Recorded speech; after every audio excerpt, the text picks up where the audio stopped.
Hello guys, it's joke time! So may kwento tayo ngayon. Yung isang Pilipino daw dito sa Canada, so Pilipino siya, Pinoy, in-invite siya ng family niya. Ang kasamaang palad, yung Pilipino na yun na Pinoy, is dahil invited lang siya ng family niya, hindi siya marunong mag-English. Sa kasamaang palad, na aksidente. Ang nangyari is, ang na-accident sa kanya is yung kanyang private. So, ang ginawa ngayon, may tumulong na nagdala sa ospital. So, mag-isa lang tong Pinoy na to nung ma-aksidente siya. So, pagdating sa ospital, yung Pinoy na to, sigaw ng sigaw.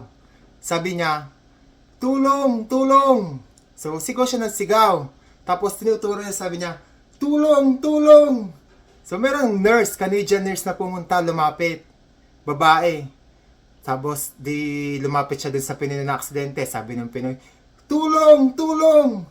So, nakukonfuse yung nurse na Canadian. Sinilip tuloy. Sabi ng Canadian, no, it's not long. Sabi ng Canadian, inulit, no, it's not long.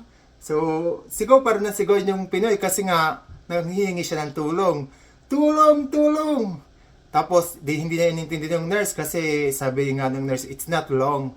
Tapos, nung ma-realize ng Pilipino na hindi siya naiintindihan ng Canadian na nurse, sabi niya tuloy, sakit! Sakit!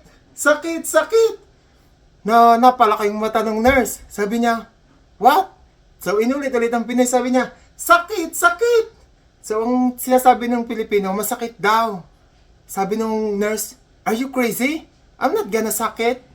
Tapos, inulit-ulit ng Pilipino, sabi niya, tulong! Sakit! Sakit! Sabi tuloy ng Canadian, no, it's not long and I'm not gonna sakit.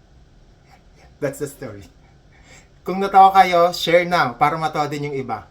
Bye-bye. Thanks for watching.